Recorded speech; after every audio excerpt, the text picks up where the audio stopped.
पूजा का एक विधान होता है। एक हमारी पूजा पद्धति में सबसे पहली बात है कि दैनिक पूजा हमें कैसी करनी है। दैनिक पूजा के बाद उसके बाद आपने कहा हनुमान जी को भजें या हनुमान जी संकट काटते हैं, भगवान शंकर काटते हैं, माँ काटते हैं। ये क्वेश्चन मैंने इसलिए किया क्योंकि आजकल जितने मैं देख रहा हूँ ना, साधक हैं या भक्त हैं या कोई भी भक्तजन है, कोई व्यक्ति है, तो हर जनों के मुंह पे क्या है कि जैसे शिव जी का उपाय चल रहा है तो शिव जी, राम जी का चल रहा है राम जी, हनुमान जी हनुमान जी, ट्रेंडिंग के अकॉर्डिंग चल रहे हैं। जैसे रील चल रही है ना यूट्यूब पे, ऐसे ही भक्त चल रहे हैं कि किसी एक को नहीं पकड़ रहे हैं। तो क्या ऐसा किया जाए जिसमें सभी राजी हो जाए? क्या ऐसा किया जाए? तो फिर तो सिर्फ ओम ही ऐसा है, ठीक है।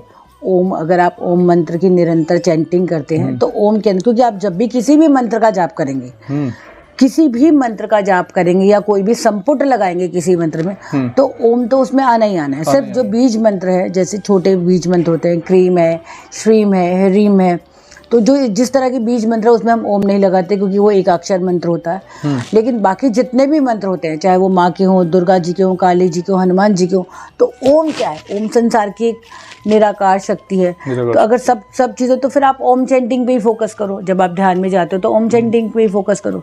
और रही बात ये ट्रेंड, क्योंकि देखिए आधुनिक युग में ढोंग, पखंड और आडंबर बहुत ज़्यादा हो गए हैं, तो आजकल लोग सत्य से परे होकर चमत्कारों की तरफ भाग रहे हैं। ठीक है, चमत्कार पहले भी होते थे, चमत्कार वो भी थे, असली चमत्कार वो भी थे जो ध्यानु जी ने दिखाए, जिन्होंने अपना शीश काट के माँ के चरणों में चढ़ाया।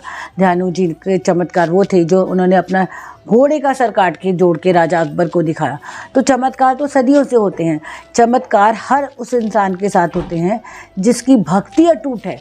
देखिए भक्ति के अंदर इतनी शक्ति है, इतनी शक्ति है कि आप कल्पना भी नहीं कर सकते। और भक्ति किसका नाम है?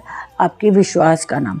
और विश्वास उसको कहते हैं कि आपकी आस्था, संसार में आपकी कितनी भी परीक्षा हो, संसार आपको आपकी भक्ति के रास्ते से कितना भी हटाने की कोशिश कर ले, लेकिन आपकी आस्था अपने इष्ट पर, अपने परमात्मा पर, अपनी माता रानी पर अगर अटूट होगी तो आपको उसका दीदार होगा ही होगा। आपका विश्वास अटूट होगा तो वो आएगी ही आएगी। लेकिन आपका विश्वास ही कमज़ोर है। अगर आपकी परीक्षा, देखिए हर चीज़ में परीक्षा होती है। बिल्कुल। आप छोटी सी एक बहुत सिंपल सा उदाहरण देते हो। आप एक बच्चा जन्म लेता है, स्कूल जाता है, पहली कक्षा की परीक्षा देता है तो दूसरी कक्षा में आता है, तीसरी कक्षा की परीक्षा देगा तो चौथी में आएगा। तो ऐसे ही जब हम भक्ति के मार्ग पर चलते हैं तो क्या भक्त को ये लगता है कि हमारी परीक्षा नहीं होगी? परीक्षा तो होगी ना। जब आप परीक्षा में पास ही नहीं होगी तो आप अगली दर्जे ऊपर कैसे चढ़ेंगे? तो परीक्षा तो जीवन क्या है? जीवन तो है इसी का नाम। हर कदम, हर मोड़ पर आपकी एक डिवाइन जर्नी है। परमात्मा ने आपकी जीवन की जर्नी तैयार कर रखी है और उसमें कहीं ना कहीं हर्डल्स आएंगे। और अच्छा, ये तो इस यूथ को भी इस तरीके से भी बता सकते हैं, क्योंकि जैसे ही हम स्टडी भी कर रहे होते हैं तो इस चैप्टर भी आ जाते हैं आई थिंक से लाइफ प्रोसेस। हाँ, कि लाइफ को कैसे प्रोसेस किया जाए, क्या लाइफ में प्रोसेस है, उसको पूरा बताने के लिए। लेकिन भक्ति के मार्ग पे ये चीज़ें नहीं दिखती क्योंकि उसका भी तो एक प्रोसेस है। बिल्कुल।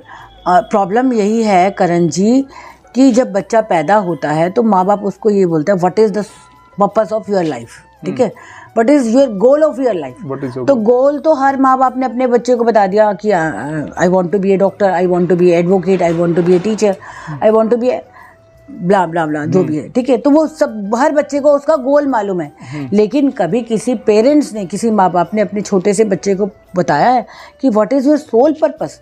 आपकी डिवाइन जर्नी कहाँ है? आपकी लाइफ का सोल पर्पस कहाँ है?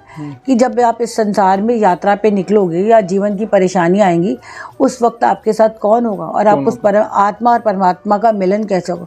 तो वो जर्नी तो किसी को पता ही नहीं, वो कभी सिखाई भी नहीं गई। तो अगर हमारे पूर्व जन्म के जब संस्कार जागृत हो जाते हैं, क्योंकि बहुत रेयर चांसेस होते हैं कि पेरेंट्स अपने बच्चों को ऐसे संस्कार दें कि बचपन से, बहुत रेयर। ठीक है, क्योंकि आज का जो युग है, आधुनिक युग है, सोशल मीडिया का ज़माना है, हर लोग मेटेलिटिक थिंग्स की तरफ ज़्यादा, ग्लैमर की तरफ ज़्यादा दौड़ रहे हैं। तो हमारी जो पुरातन सभ्यता, संस्कृति, हमारे संस्कार हैं, पहले गुरुकुल परंपरा होती थी। तो नालंदा में जो तक्षशिला में हमारे भारत के गुरुकुल थे, तो लोग अपने बच्चों को बहुत आनंद और प्रेम से भेजते थे गुरुकुल कि हमारा बच्चा वहाँ से पढ़कर आएगा, संस्कार लेकर आएगा, 25 वर्ष तक वो अपना ब्रह्मचारी जीवन करेगा, उसके बाद गृहस्थ करेगा। और आजकल के तो यहाँ पर वो परंपरा ही विलुप्त होती जा रही है। तो वो जो चीज़ें परंपरा है ही नहीं, तो बच्चों के संस्कार, आइडल और मोरालिटी की बात हम कैसे करेंगे। लेकिन जब पूर्व जन्म के जो हमारे संचित कर्म होते हैं, कभी ना कभी तो वो जागृत होते हैं। तो जब वो कर्म जागृत होते हैं तो डिवाइन के साथ हमारा कनेक्शन खुद ब खुद जुड़ने लगता है। तो डिवाइन हमें खुद ब खुद रास्ता दिखाती है। वो परमात्मा हमें खुद दिखाता है कि तुम यहाँ से भटक कर आए थे, लेकिन अब तो जितना हो गया, लेकिन तुम्हें वापस अपनी उसी सोल जर्नी पे जाना है।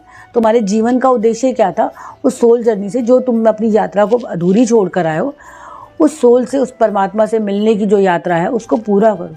तो डिवाइन आपको मैसेजेस देते हैं, लेकिन हम लोग संसारिक चीज़ों में इतना डूबे हुए हैं कि हम उसे नज़रअंदाज कर देते हैं, नजर ही नहीं आते। खैर बिल्कुल।